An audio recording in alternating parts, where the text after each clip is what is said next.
Buenas tardes. La Feria Internacional del Libro del Palacio de Minería les da la más cordial de las bienvenidas. Les recordamos al público asistente apagar o mantener en vibración celulares, radiolocalizadores o cualquier dispositivo que pueda distraer al público e interrumpir a los ponentes. Les pedimos de la manera más atenta no ingresar con alimentos, gomas de mascar y bebidas al auditorio. De antemano agradecemos su colaboración. Disfruten de la presentación y les recordamos que esta tendrá una duración de 1:30.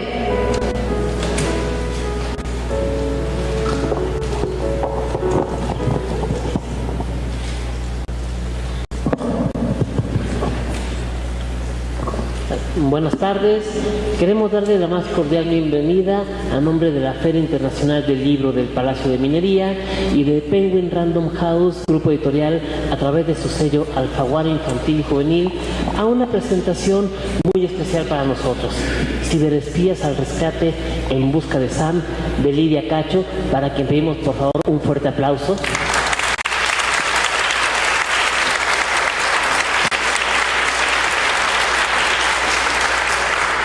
Y también quisiera pedir un aplauso para el coautor gráfico de esta historia, quien se encarga de plasmar lo que Lidia pone con palabras, quien se encarga de darle rostro, mirada, expresión a los personajes, Patricio Beteo. Por favor.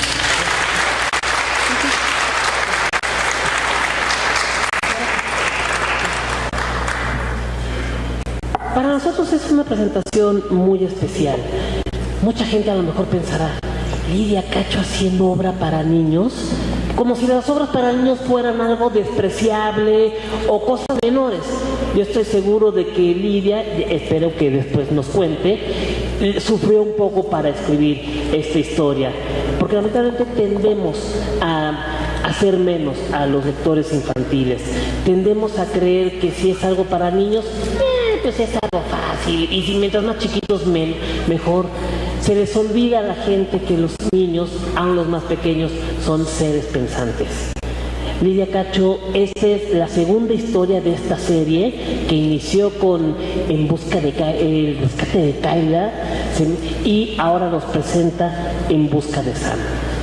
Lidia empieza contando su historia, ambientándola en el ambiente de los gamers, de las redes sociales. De entrada nos está poniendo personajes que ya se pueden identificar plenamente con la realidad actual, pero que además les está advirtiendo de los peligros a los que estamos expuestos por estar tanto tiempo conectados, que pensamos que porque conocemos a alguien con un nick, que porque se ve bonito su avatar, es una persona digna de confianza, y realmente no conocemos quién está detrás de una pantalla. Una pantalla nos hace públicos y a la vez nos hace anónimos. Ella ya en la historia de Kayla nos advirtió de los peligros a los que una niña se ve sometida, y ahora en esta segunda historia nos cuenta lo que pasa cuando el monstruo está en casa. En el primer libro son monstruos de afuera que se llevan a la niña, y en esta segunda historia los monstruos están adentro. Casi como decía esa película, durmiendo con el enemigo, pero aquí el enemigo está en casa. Lidia usa un lenguaje muy hermoso, frases que me gustan mucho, como que el niño cuando tuvo miedo se pixeleaba. No nada más pierde la resolución, sino siempre cuando perdemos esa definición de nosotros mismos. Comenta que la confianza no se regala, se tiene que ganar, pero alguien tiene que dar ese primer paso para que haya confianza. Y también me encanta que a sus personajes les guste el béisbol. En el primer libro, uno de los personajes juega béisbol. En el segundo, la chica Miriam trae playera de béisbol, lo cual la hace confiable a los ojos de un chico que siempre es desconfiado. Entonces, encontrar esa empatía, encontrar esos puntos en común, siempre puede ayudar a pedir ayuda cuando alguien está tan atribulado que lo que menos puede es reconocer que necesita la ayuda y pedirla. Quiero dar ahora, no sin antes presentar la semblanza de Patricio Beteo. Él nació en la Ciudad de México en 1978 y ha ilustrado casi 30 libros para las más importantes editoriales mexicanas. La mayoría es público infantil. Sus dibujos e historietas también han aparecido en incontables medios impresos y electrónicos por todo el mundo. Sabe hacer algunos malabares, pinta un poco y, como modestamente, escribe a veces. Y dentro de poco vamos a estar presentando a él como autor. Ese es un adelanto. Pero bueno, quiero dejarlos con ustedes, Patricio Beteo.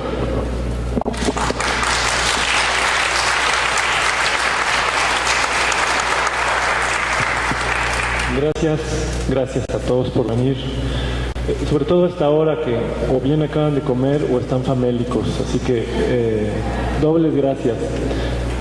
Antes de darle la palabra a Lidia, voy a acaparar el micrófono. Tengo ya una costumbre reciente que aplaca mis nervios y me hace decir menos tonterías, que es escribir algo en privado para compartirlo al público. Voy a hablarles un poco del libro, un poco de los videojuegos, un poco de todo y un poco de nada, como es mi costumbre. Empezaré desde el principio como lo escribí. Hola, damas y caballeros, grandes y chiquitos, buenas tardes. Les hablaré de Ciberespías al Rescate. Deben saber que no es la primera vez que tengo el privilegio de trabajar al lado de Lidia Cacho. Y tampoco es la primera vez que, en complicidad con los editores, contribuyo a que su voz se escuche más clara y más fuerte. Repetiré esa frase que me gustó. Contribuyo a que su voz se escuche más clara y más fuerte.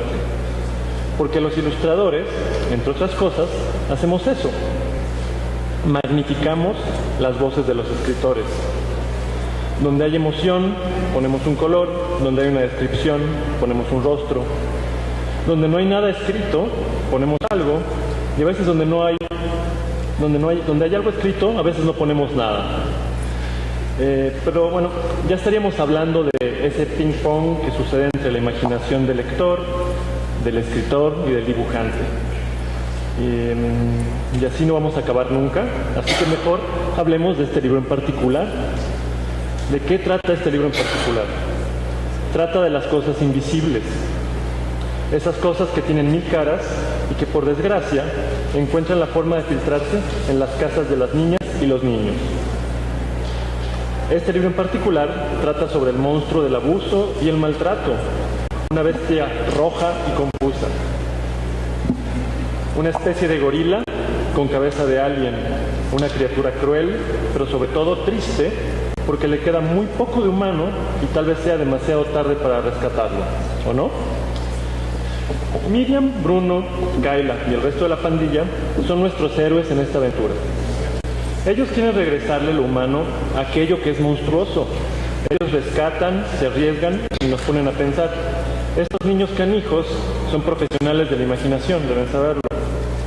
Ellos se mueven por multiversos increíbles de los videojuegos para entrar donde los adultos no se atreven. Donde no se atreven, ya sea por pereza, por ceguera o porque sencillamente no les gustan los juegos. Básicamente de eso trata este libro. Ahora les hablaré un poco de los videojuegos. Los videojuegos. Nunca me ha gustado que les digan jueguitos, ¿saben? De hecho, tampoco me gusta que les digan dibujitos a los dibujos, ¿no? Pero hablaremos de los jueguitos. Hace más de 30 años que hice rebotar la mágica pelotita cuadrada del Pong en la pantalla negra. Yo estaba con la boca abierta y con el ojo cuadrado también. Y desde entonces no he dejado de apretar los botones de todas las consolas con las que me he encontrado. Los juegos no solo están llenos de entretenimiento, sino que tienen lo más refinado del arte visual y sonoro. Se nota que me gustan los juegos, ¿verdad? Veo los juegos del pasado con nostalgia y los del futuro con anhelo.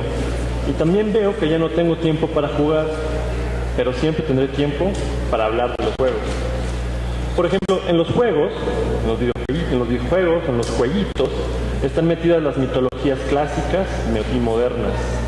En ellos están programadas las más complejas aventuras. Los jueguitos también ofrecen una adictiva sensación de poder y exploración. Se parecen un poco a los libros, si lo piensan bien.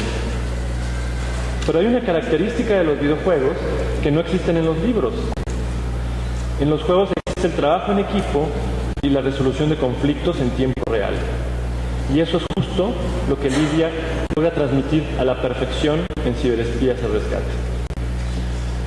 El secreto de cómo hizo Lidia para escribir esto con tanta actualidad y jovialidad, ¿no? Como si ella tuviera 12 años, nos lo va a tener que revelar ella, si ella quiere, ¿no? Yo cuando lo leía me preguntaba, ¿quiénes asesoraron a Lidia en esto, no?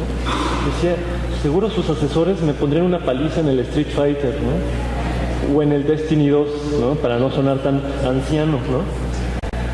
Lidia, en esta pequeña novela ilustrada, por cierto, también nos explica algo fascinante, al menos para mí. Los mundos virtuales no compiten con la imaginación. Los mundos virtuales son parte de la nueva imaginación.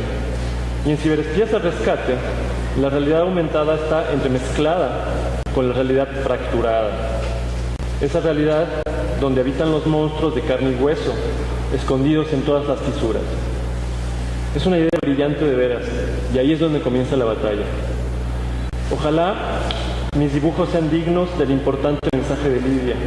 Ojalá mis dibujos magnifiquen su voz, ya de por sí magnífica, y que las cosas invisibles, por ahora y para siempre, estén a la vista de todos, y gracias por imaginar con nosotros. Gracias.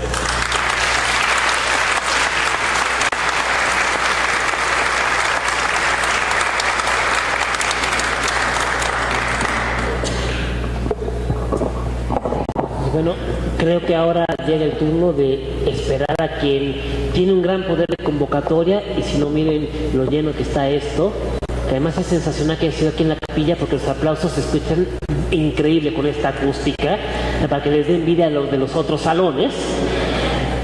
Pero no nos resta más que presentar a quien nos ha congregado aquí y que, como bien dice Patricio, ha dado también una cátedra en cuestión de videojuegos. A mí me veían a Palladio peor, porque yo no pasaba de Pac-Man, y peor, yo era más retro, era de Intellivision, Burger Time y el Look and Chase, que era como que el Pac-Man chafa de policías y ladrones, y no pasaba del nivel 3.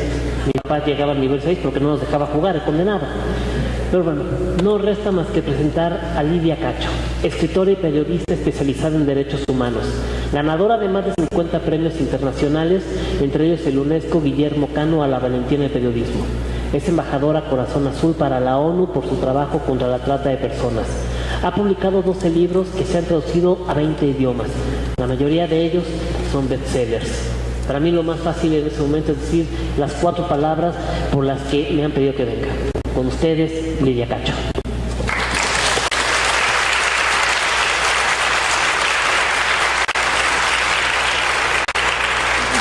Muchísimas gracias. Gracias por acompañarnos esta tarde soleada de la Ciudad de México. Y bueno, pues yo decidí escribir Ciberespías al Rescate después de reflexionar muchísimo sobre las preguntas que todas y todos ustedes me hacen cada vez que yo voy a una presentación de libros, de Demonios del Edén, Memorias de una infamia, Esclavas del poder. Siempre que voy por todo el país a cualquier presentación, la gente de todas las edades me pregunta, ¿y qué hacemos con esto? ¿Qué hacemos con los miedos? ¿Cómo podemos enfrentar a los abusadores? ¿Cómo podemos sanar nuestras infancias dolidas, rotas, fracturadas? ¿Cómo podemos dialogar sobre las violencias sin meternos en una discusión, sin sumergirnos en un pozo oscuro del que no podamos salir, o que nos vuelva a regresar a ese lugar en el que en la infancia nos sentimos impotentes, no escuchadas, no escuchados, y donde se reproducía este silencio que no era el silencio de la voz de los niños y las niñas, sino un silencio impuesto por la adultocracia. Cuando terminé de viajar por el mundo para escribir, después de 5 años, un libro que se llama Esclavas del Poder, sobre la trata de niñas y niños, estaba en un pequeño hospicio en Kirguistán, un país de Asia Central, y de pronto, en unas condiciones absolutamente adversas, creo que unas de las peores que he visto en toda mi vida, y miren que tengo 54 años y he visto muchas condiciones adversas y de mucho dolor, Estas niñas y niños en un hospicio que habían sido rescatados de trata de personas, de haber sido vendidos, y estaban en una pequeña casita en medio de la nieve, cuidados por hombres y mujeres increíbles que estaban haciendo todo lo que podían por reconstruir las vidas de estas niñas y niños vendidos, algunos por sus padres o madres y otros secuestrados. Recuerdo perfectamente un día que amanecí en mi sleeping bag y de pronto abrí los ojos y estas pequeños estaban rodeándome. No hablábamos el mismo idioma, algunos hablaban ruso y otros kirguí, un idioma que yo no hablo obviamente. Entiendo un poquitito de ruso y traía un traductor conmigo. Y en ese momento no había nadie que pudiera traducir nada, eran las 7 de la mañana. Me vi rodeada por estos pequeñitos y de repente una niñita me puso la mano en la cara y me empezó a preguntar si era su mamá. Fue una de las experiencias más fuertes que he tenido en mi vida y pasamos el resto del día riéndonos, jugando, tratando de aprender. Yo les enseñaba palabras en español y ellos me enseñaban palabras en kirguí y en ruso. Y cuando salí de ahí íbamos en el auto destartalado y después me fui a Afganistán a buscar historias de niñas y niños valientes. Empecé a pensar, hay algo aquí que no estamos contándonos.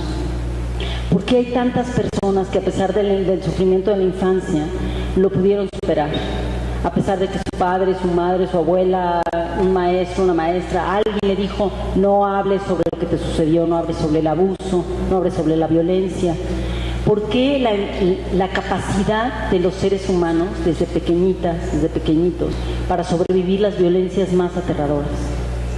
Si no encontramos la respuesta a esa pregunta, no vamos a descubrir el secreto para erradicar la violencia.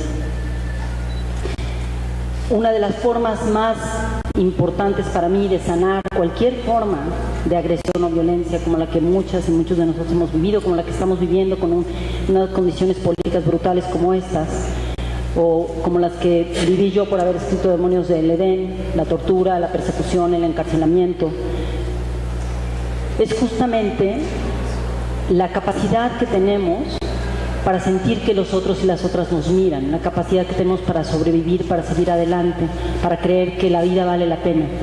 Yo muchas veces me he preguntado si valía la pena seguir adelante. Después de 10 años de persecución, de haber llevado ya a la cárcel a mi torturador, de estar a punto ya de ganar ese juicio contra el jefe de la policía que me torturó, estamos en este momento en eso. Me preguntaba cómo puedo encontrar ese lugar en el que mi voz sea una voz llena de luz. Y lo encontré cuando escribí En busca de Kayla, y ahora con este libro, en complicidad con Patricio Beteo, que es verdaderamente mi coautor. No podemos decir que ilustró mis palabras, yo creo que es mucho más que eso. Porque en este libro además nos divertimos, yo le empecé a mandar los textos y él iba interpretando y después yo iba sacando fragmentos del texto porque estaban perfectamente interpretados, mucho mejor que con cualquier palabra que yo pudiera haber escrito. Entonces sí, somos cómplices de este trabajo. Es uno de mis ilustradores favoritos, no solamente en México, es un gran artista y me siento muy orgullosa de tener a un artista como Patricio Beteo, de una generación mucho más joven que yo, colaborando en una obra en la que estamos tratando de reinventar una narrativa para sanar. Bueno, pues ¿cómo me coloco ahí? Primero porque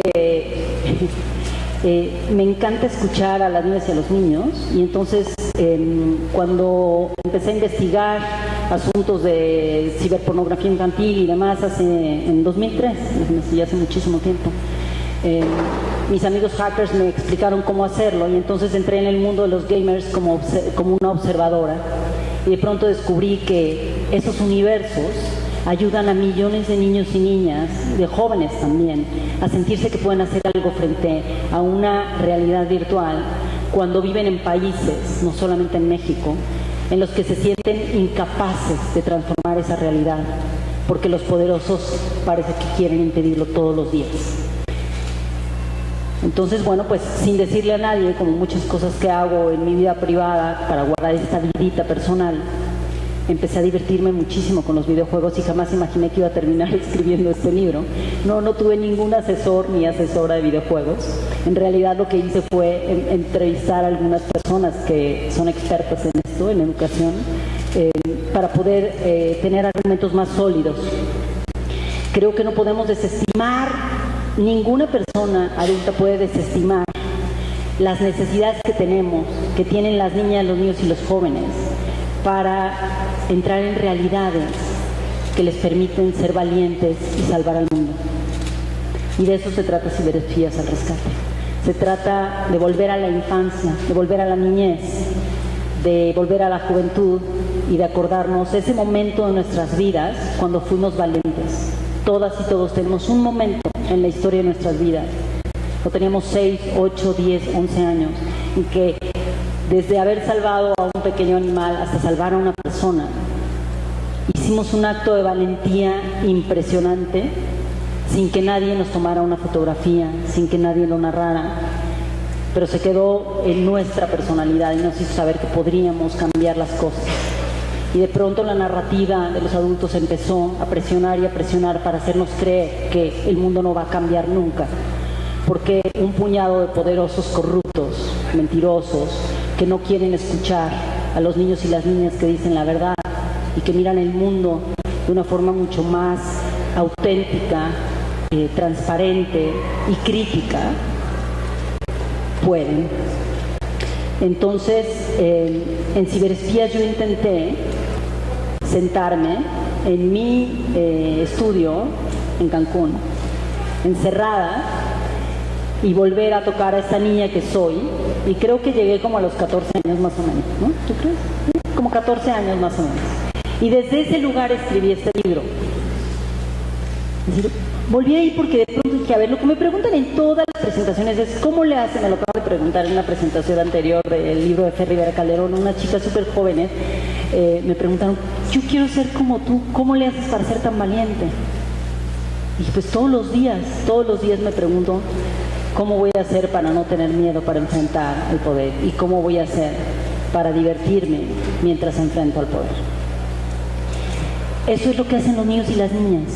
Cuando llegan y nos piden ayuda y no les escuchamos, buscan nuevas maneras para expresarse y para pedir ayuda y para ser escuchados y escuchadas. Y de esto se tratan estos libros. No solamente son libros para niñas, niños y jóvenes, son libros también para las y los adultos, para que puedan dialogar. Les voy a poner un ejemplo muy claro. Un chico de 11 años me dijo hace poco que el libro, estas son sus palabras textuales, este es un libro magnífico. Sobre todo las ilustraciones son muy buenas.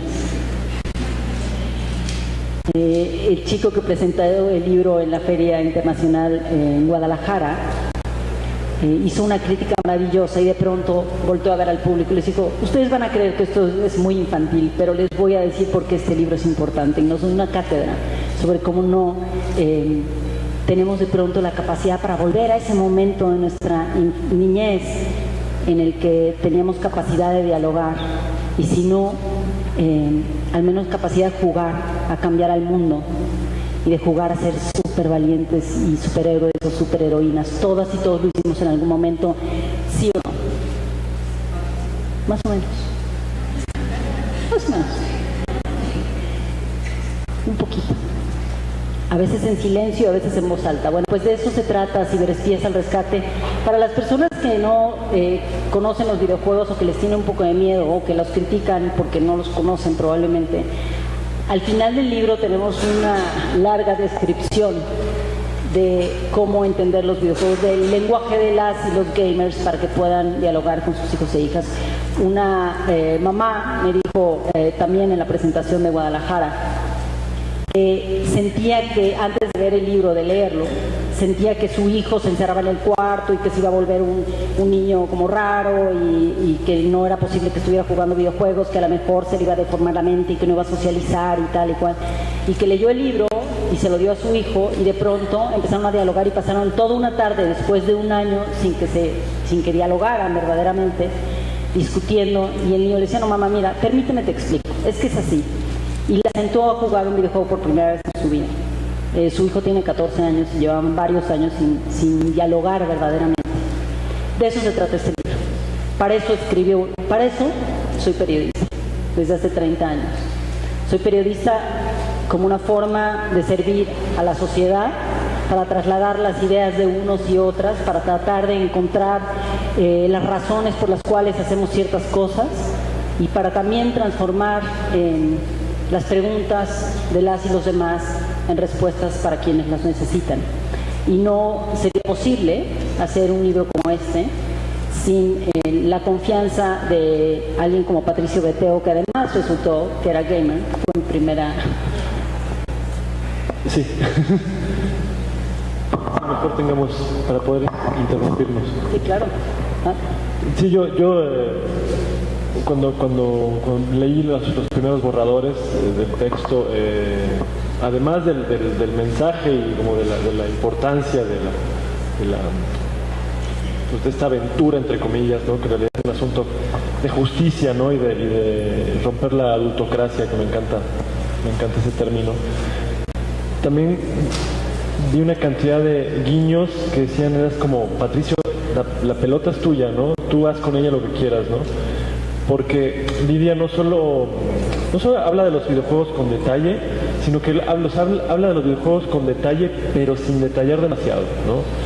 Veía que incluso la mitología que ella construía, esta mitología inventada por la Lidia de 14 años, era una mitología también muy cambiante, ¿no? Y no siempre eran los mismos villanos, no eran siempre las mismas amenazas, los tipos de poderes, los tipos de fuerzas o diálogos que tienen estos superhéroes virtuales, no eran un universo concreto, ¿no? Entonces no era como, esto lo voy a traducir al mundo de los 16 bits, ¿no? De los 8 bits de Super Mario, o no es así el mundo de 3D de Halo, por ejemplo, ¿no? Y dije, esto es todo eso y nada a la vez, ¿no? Entonces traté de acercarme a los juegos desde todos los ángulos, ¿no? O sea, verán desde cosas muy heroicas, muy así como personajes en esteroides, ¿no? A tortuguitas voladoras y toda esta iconografía tan tierna, ¿no? Que también es parte de los juegos, ¿no? Entonces metí todo en este pozole, ¿no?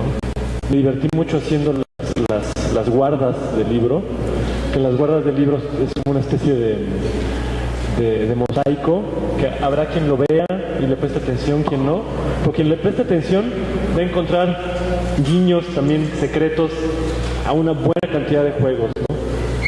Y que estoy siendo también lo suficientemente ambiguo para que no nos hacen en tribunales, ¿no? Obviamente, pero que cualquiera que juegue o jugó va a encontrar cosas reconocibles, ¿no? Entonces, bueno, ¿qué puedo decir? No solo fue importante y trascendente para mí, sino que fue muy divertido, muy divertido. Gracias. ¿Quieren que pasemos? Sí, preguntas, nos encantan las preguntas. ¿Quieren preguntar? Nada más, de una vez para ahorrarnos el tiempo les digo, si alguien pregunta quién va a ganar las elecciones, les digo que yo no leo las cartas, no soy gitana, ¿vale? Hablamos del libro, ¿les parece?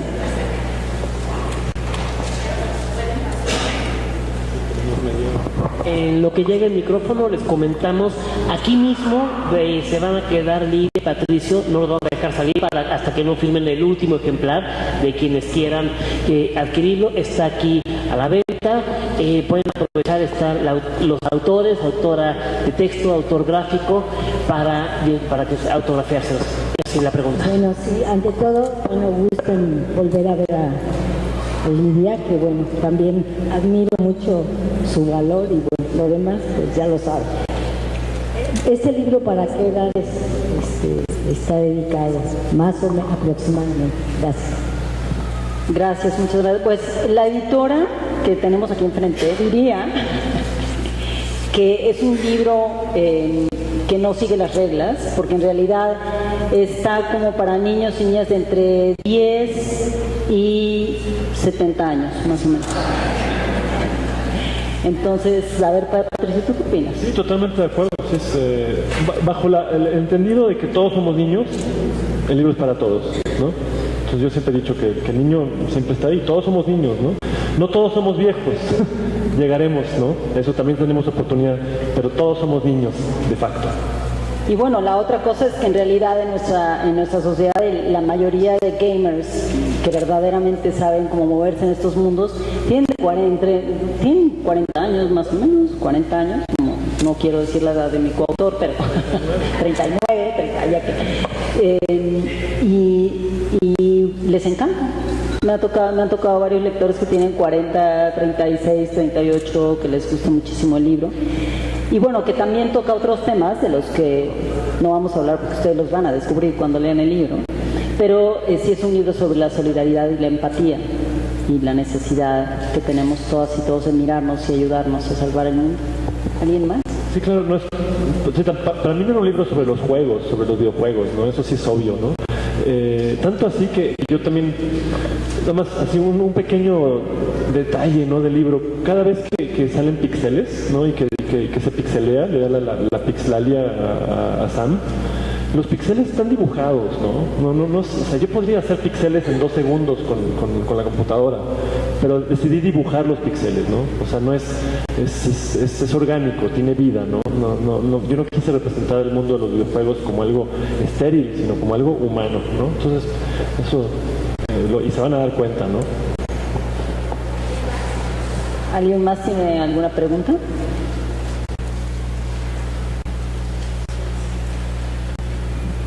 Buenas tardes. Por el señor Patricio, disculpe, ¿se inspiró en un videojuego en específico para el libro? No, no en particular, no. Más bien como dije hace un momento, como un poco de todo, Creo que sí, ya estoy un poco desfasado, no me puedo inspirar en cosas tan recientes, porque no son parte ya de mi vida gamer, pero creo que sale desde Pac-Man, ¿no? Hasta armaduras que podrían ser así de Gears of War, ¿no? O sea, sí, va de todo ese espectro. Muchas gracias. Les voy en lo que alguien decía por ahí, si quiere preguntar algo, les vamos a regalar un pedacito de texto. ¿Les parece buena idea? Si descubren algún personaje de la política actual, ustedes finjan que no saben, ¿eh? Por favor, este no es un libro sobre política. Están en la habitación, este es el contexto, están en la habitación el grupo de amigas y amigos que invitaron a Sam, a quien quieren integrar a su grupo para ayudarlo a descubrir a un monstruo que él no puede describir todavía y no sabe exactamente qué tanto poder tiene sobre él, pero le tiene mucho miedo a ese monstruo. Entonces están en casa de Miriam, que es uno de nuestros personajes principales, y dicen: jugaron 1 hora más, se transformaron en sus personajes favoritos, derribaron robots voladores e interceptaron granadas de insultos maléficos que pretendían destruir el castillo de las mujeres Sherpas, las sabias que encontraban a los niños desaparecidos y que escribían los libros de la justicia. Ellas habían puesto al mago Duarbot, especialista en desapariciones, fuera de combate. Se encontraba enterrado en la mazmorra de la Quimera, pero nada era seguro. Podría ser rescatado por los zombies de la Cámara Alta Universal. Terminaron el juego celebrando que Corruptecor había perdido 74% de su fuerza e inteligencia artificial. Por lo tanto, no podía salir fácilmente de la cueva. Además, el equipo había logrado llegar al nivel 7, uno de los más complejos de este juego de realidad virtual. Si ven que va en serio, ¿eh? O sea, sí tiene lenguaje.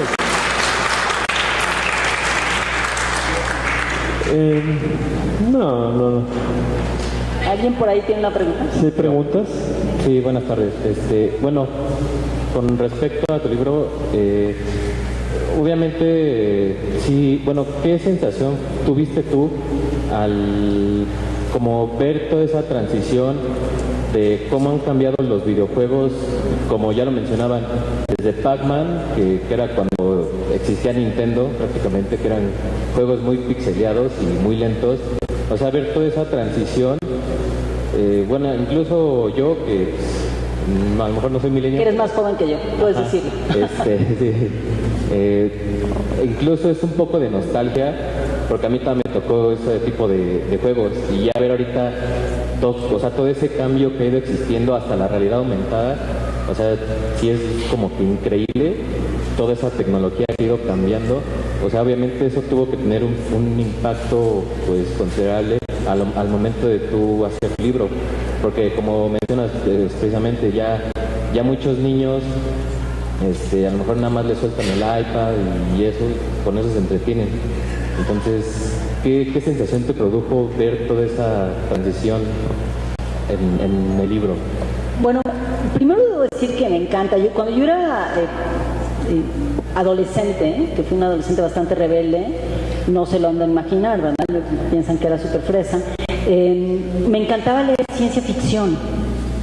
Y después empezaron a salir películas que para nosotros eran fantásticas, eran increíbles, ¿no? Que ahora, claro, las ves como con la nostalgia justamente de decir, bueno, no, esto parecía que es el futuro de la realidad virtual, de las realidades aumentadas, iba a ser imposible. Era una cosa que estaba solo en mi imaginación.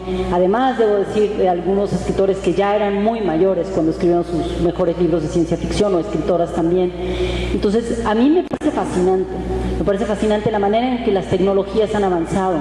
Cada vez que alguien me dice, no, es que las tecnologías están arruinando la vida de los niños. Yo me acuerdo cuando yo era niña, en mi casa podíamos ver la televisión 1 hora, pero en la casa de todas mis amigas y amigos podían ver la televisión las horas que le dieran la gana, y era como la nana es la televisión, ¿no? Era lo que se decía en los 70s y en los 80s. Y ahora lo que dicen es que las nanas son los teléfonos, las tabletas, etcétera. Y yo lo que digo es, bueno, no importa si a tu hijo o hija le vas a dar 2 horas una tablet. Asegúrate de que lo que le vas a dar para jugar, porque el juego que le vas a comprar o lo que va a ver en YouTube Kids, por ejemplo, que hay cosas súper interesantes, o las películas que va a ver, las puedes discutir con él o ella. Sin ese desarrollo tecnológico, yo no podría haber descubierto la red de pornografía infantil que llevó a la cárcel a la primera red de pornografía infantil y pedofilia en México, encarcelada, y que provocó que existiera una ley contra estos delitos que no habían sido discutidos en México antes con esa seriedad.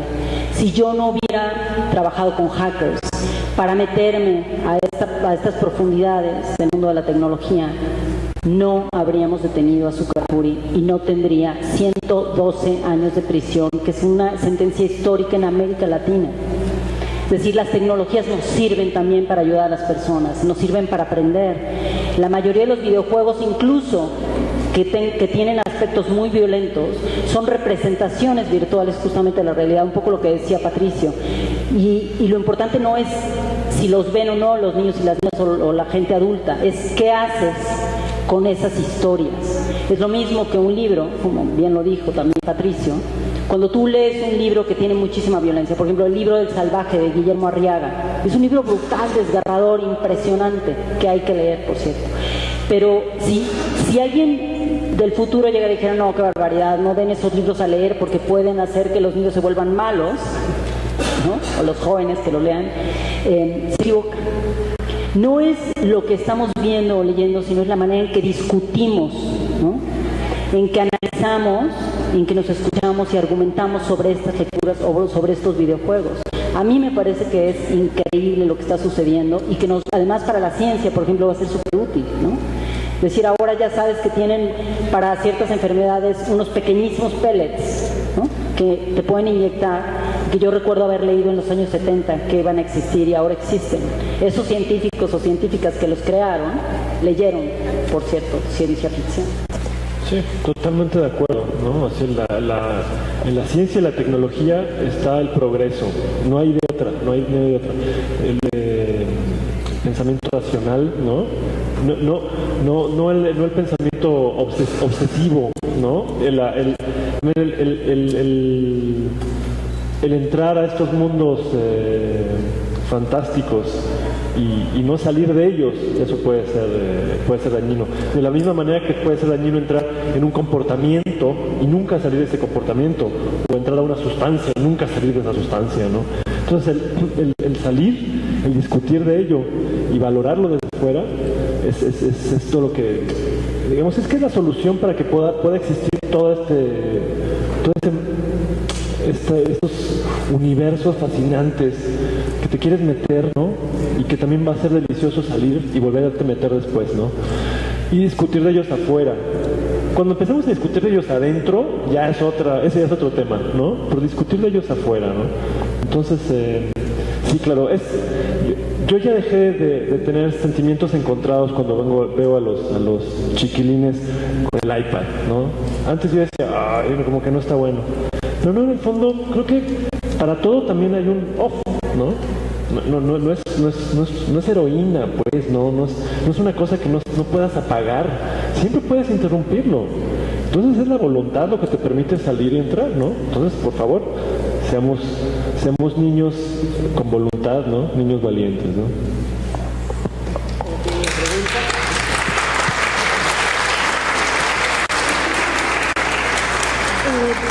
Mi pregunta va un poco relacionado a lo que acaban de decir los últimos dos.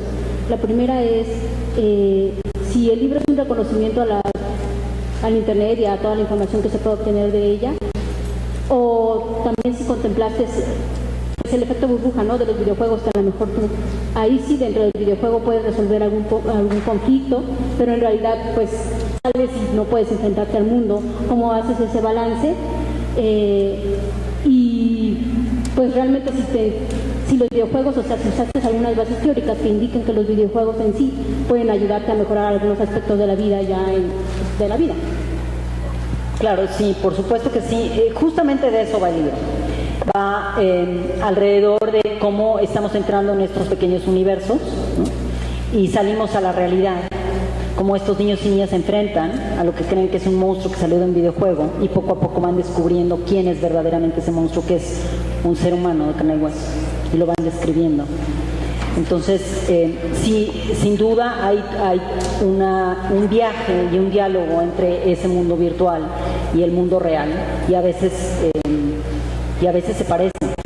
Yo diría que es como un darse cuenta, o sea, es como el darse cuenta de que lo que está dentro también está afuera, pues, ¿no? O sea, es como que se te prende el foco, ¿no? De que son espejos, uno afuera y uno adentro, y los niños pueden empezar, como yo decía en mi texto, ¿no? La batalla empieza por ahí, ¿no? Y se acostumbran a hacer entrones, a perseguir sus objetivos, a coordinarse con los otros, ¿no? Y a ir por la recompensa, ¿no? Y que la recompensa en los juegos siempre es eliminar al malo. En el fondo no pueden ser tan dañinos cuando su funcionamiento es erradicar la maldad, ¿no? Entonces, bueno. Y sí, definitivamente, por supuesto, hay una parte de la investigación que hice antes de elaborarlos, que fue preguntarles a algunas expertas y expertos. Llevo muchos años haciendo un trabajo que es una miniserie web de videos con entrevistas de niños y niñas que vamos a sacar pronto. Y justamente en la elaboración de todo esto empecé a investigar y hablar con pedagogas, especialistas en videojuegos, pero en pedagogía y en ciberpedagogía y en educación para la paz, y cómo utilizan todos los videojuegos, incluso los más rudos, para tratar de acompañar a jóvenes que están viviendo en situaciones, por ejemplo, de guerra, ¿no?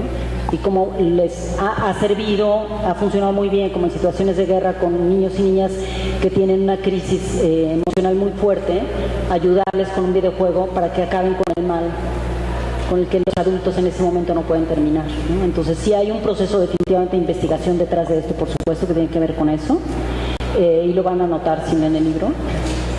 Gracias. Y además yo sí creo que hay juegos para cada edad, ¿no? Entonces al final siempre es importante que el adulto acompañe al niño en la elección del juego, ¿no?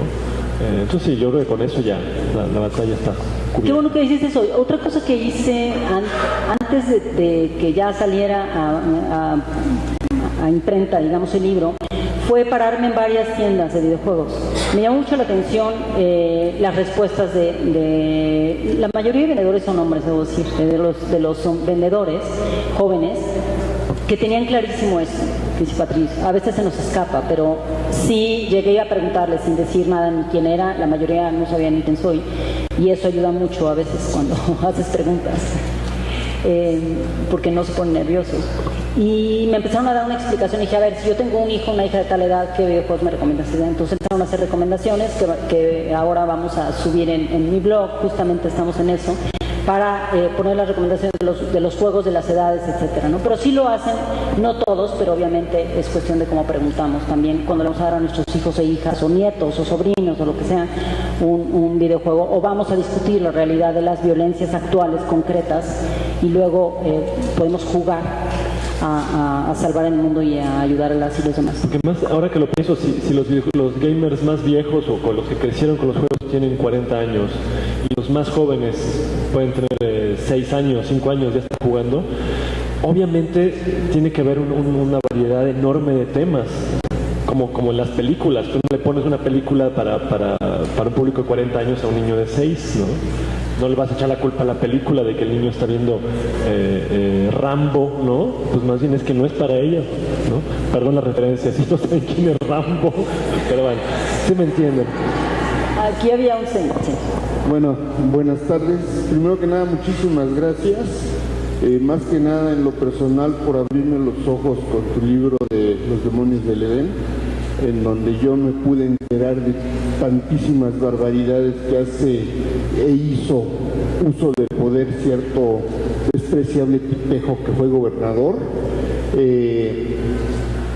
Pues más que nada en eso, gracias. Pasando al mundo de los videojuegos, yo he visto videojuegos, uno de mis hijos estuvo jugando mucho, uno de ellos, en donde él mata en primera persona. O sea, en primera persona él tiene una pistola, una ametralladora en la mano, va escogiendo sus armas y va matando. Entonces yo se lo quité definitivamente. En ese momento él tenía 14 años y le dije que él no podía hacer eso en la vida real, no lo podía él hacer nunca, matar prácticamente impunemente.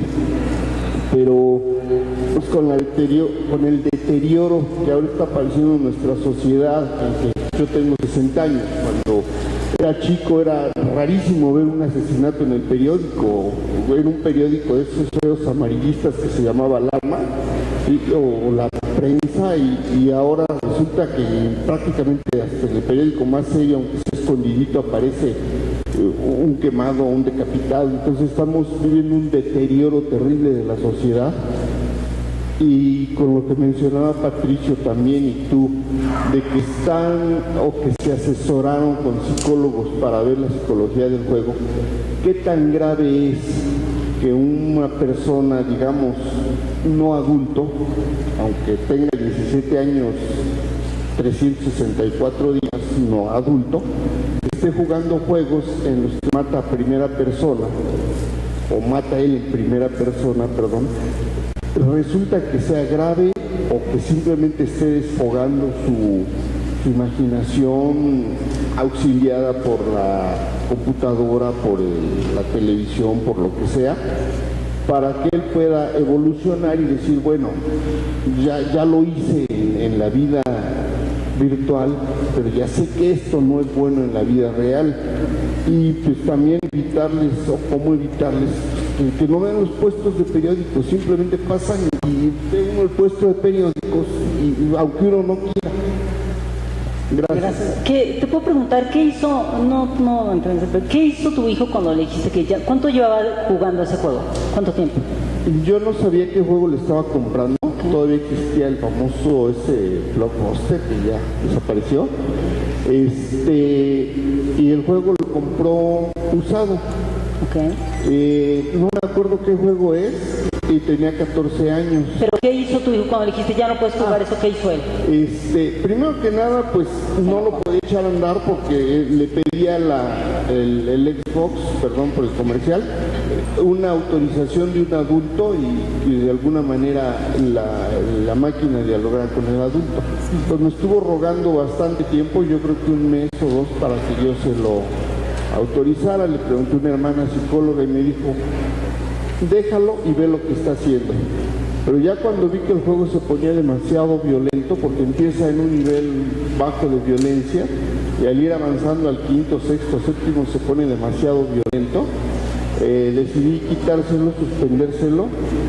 Sí se sintió frustrado, después compró otro juego de guerra donde ya no mata en primera persona, ya son tanques los que se dan allá a lo lejos, y como que lo tomó con cierta calma, pero sí estaba, digamos, sentido, porque él quería seguir. Dice, es que ya no falta matar a no sé cuántos miles de personas para llegar al último nivel, que creo que ya lo olvidó, afortunadamente. Bueno, digo afortunadamente, ya está por cumplir 17 años, a lo mejor cuando cumpla los 18 ya lo vuelve a retomar. Por un lado me dio gusto que el programa le pidiera una identificación de alguna manera de que él ya podía jugarlo. Finalmente fui yo el que según lo estaba jugando.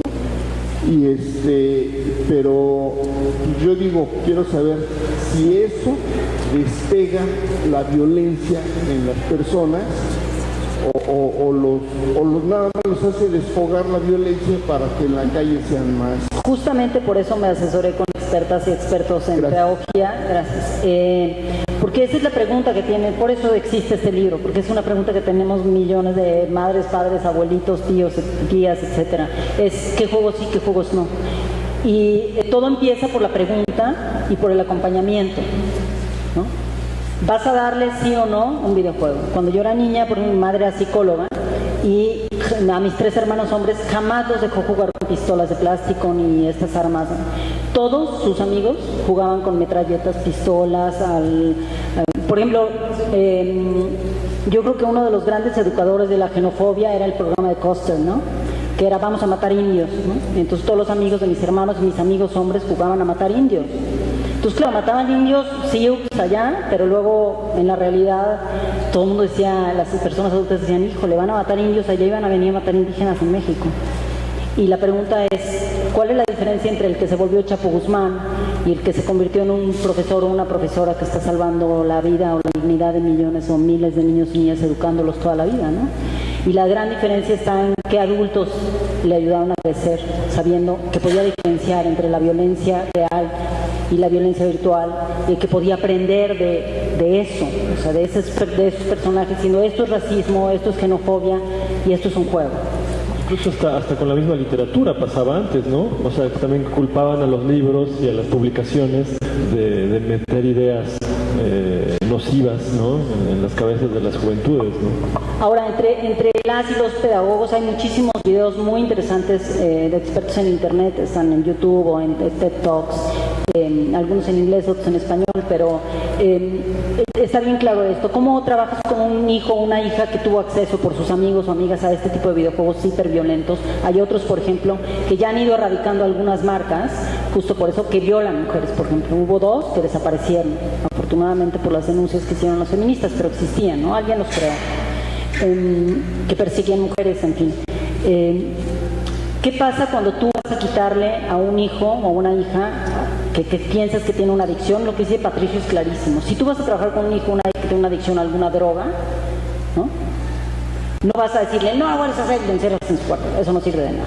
Tenemos hijos o hijas para educarles y para hacer el estudio, y es un trabajo de toda la vida, tengan la edad que tengas, ¿no?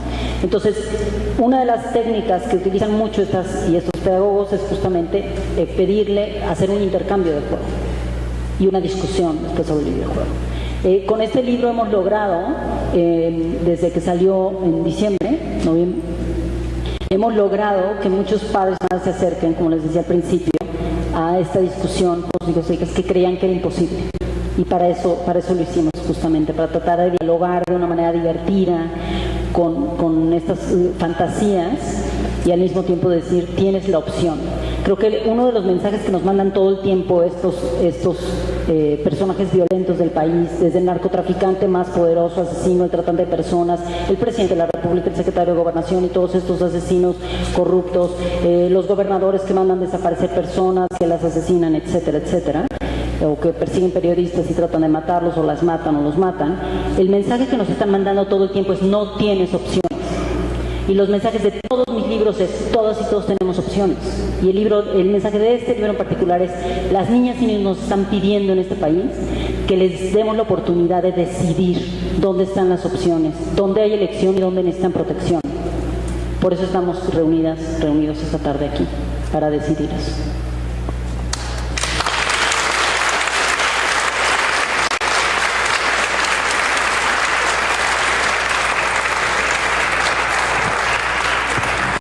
Antes de iniciar, esta es la última pregunta y después, como les comentamos, el libro está disponible. Quien desee que tanto Lidia Cacho como Patricio Beteo se los autografíen, nada, les pediremos que se formen de manera ordenada para que no vayan a regañar los de Protección Civil, que los son medio aburridones. Pero bueno, así, la última pregunta. Buenas tardes. Antes que nada, hace unos años mencionaste que En busca de Kayla era el resultado de que las niñas y los niños en este país están en búsqueda de que se les hablara con la verdad. Para este libro en específico, ¿tú tienes algún mensaje directo hacia los adultos? ¿Cuál sería? No. Resumir tu mensaje en una frase es muy difícil, No. Vas sola, Lidia, vas sola. Mira, yo creo que espero haberlo logrado, pero sí creo que están las dos voces, ¿no? Están las voces de las niñas y los niños preguntando y cuestionando a las y los adultos sobre lo que están haciendo.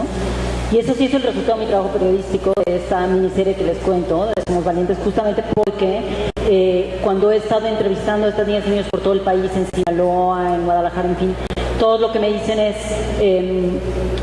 yo quiero tener futuro, y los adultos a nuestro alrededor todo el tiempo están diciendo que este país ya se lo llevó la chingada, ¿no?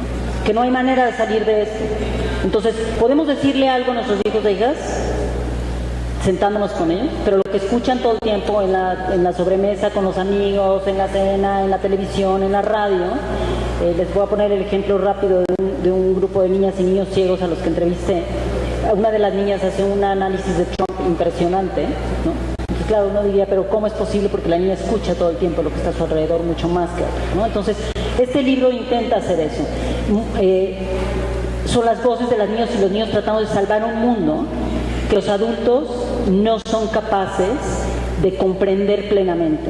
Están rescatando a Sam de un monstruo, y al mismo tiempo el padre de una de las personas, de Miriam, es un hombre que representa esta masculinidad bondadosa, amorosa, una paternidad presente, cariñosa, que escucha. Y la mamá también es una mamá poco convencional, y yo quería mostrar eso también, la posibilidad que tenemos todo el tiempo a nuestro alrededor de encontrar seres humanos así, ¿no? Que no somos clichés ambulantes, no somos lugares comunes, y el libro muestra todas esas facetas. Entonces, ¿qué hay en este libro, en Ciberespías? Están las voces de los niños y las niñas reclamándonos, como nos reclaman todo el tiempo, a veces en voz alta y a veces con la mirada, y están las voces de las personas adultas también intentando buscar nuevos caminos para ser, ¿no? para ser hombres, sobre todo, creo. Sí, pensaba que la palabra investigación, o sea, también al final es una historia de investigadores, ¿no? De niños investigadores, ¿no? Así no nos enredemos tanto, ¿no? Son niños investigadores que ellos investigan, denuncian, pero no hacen justicia a ellos, ¿no? Porque es algo que me gusta mucho también del mensaje de Lidia, que es también que existe el hacer, tomar conciencia, el denunciar y el tomar cartas en el asunto. Y las cartas no las toman los niños propiamente, ¿no? Por eso también los adultos, he tenido que dibujar adultos en los dos libros de Lidia, ¿no? Igual que he dibujado a niños, ¿no? Bueno, creo que con esto ya, ¿no? Sí, pasamos a firmar. Muchísimas gracias de verdad por acompañarnos, y nos vemos muy pronto. A nombre de la